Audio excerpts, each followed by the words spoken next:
Do you feel constantly rushed, irritable, distracted by 1,000 notifications on your phone? Do you multitask your way through the day, only to collapse at night feeling emotionally numb and disconnected from yourself, from your loved ones, and from God? If you do, you are not alone. This feeling has become the default state for modern life.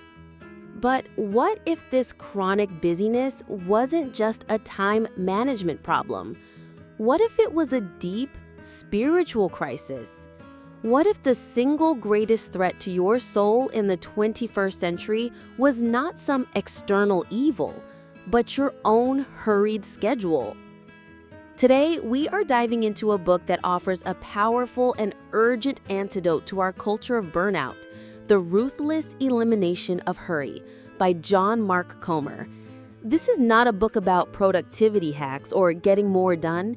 It's a call to a spiritual reformation, a guide to reclaiming your soul by slowing down and adopting the unhurried way of Jesus. Part 1. The Diagnosis: Why Hurry is Killing Us.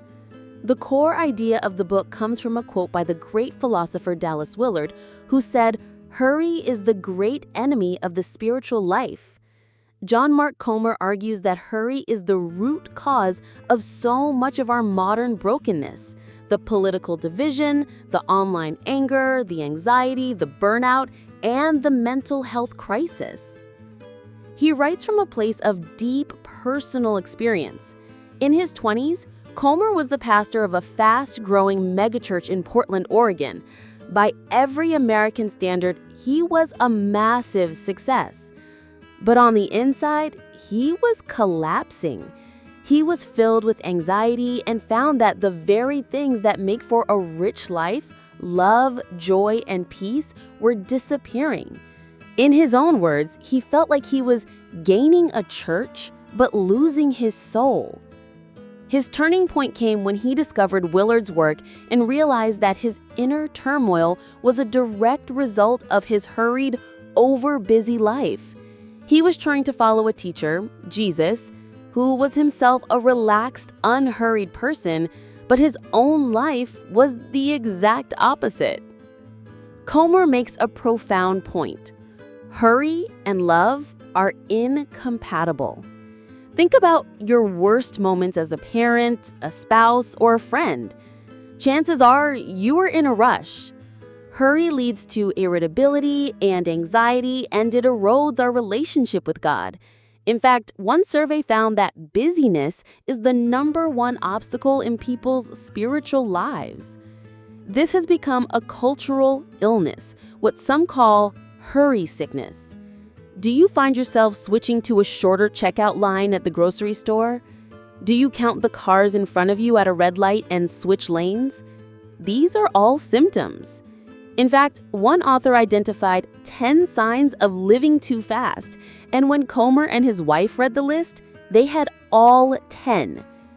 Irritability, hypersensitivity, restlessness, compulsive overworking, emotional numbness, escapist behaviors like binge-watching Netflix, a disconnect from your true identity and calling, being unable to care for your basic human needs, hoarding your energy with little to give others, a slippage in your spiritual practices.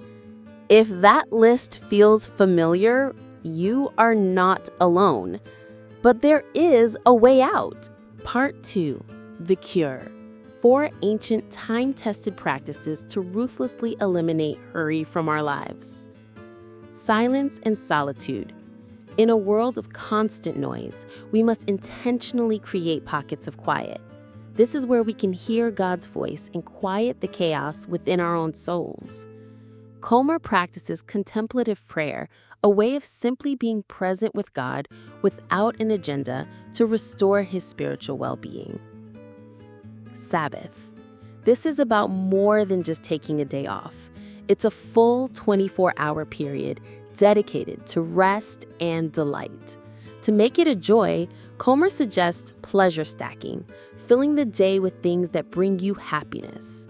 A key component of this is the digital Sabbath. Before the Sabbath begins, all devices, phones, laptops, tablets, go into a box. It's a radical act of disconnecting from the noise to reconnect with God and your family. Simplicity. This is about intentionally curating your life to reduce complexity. The Comer family has no TV, and they have strict rules for their kids' smartphone use. No phone until 16, no smartphone until 18, and no social media until just before college.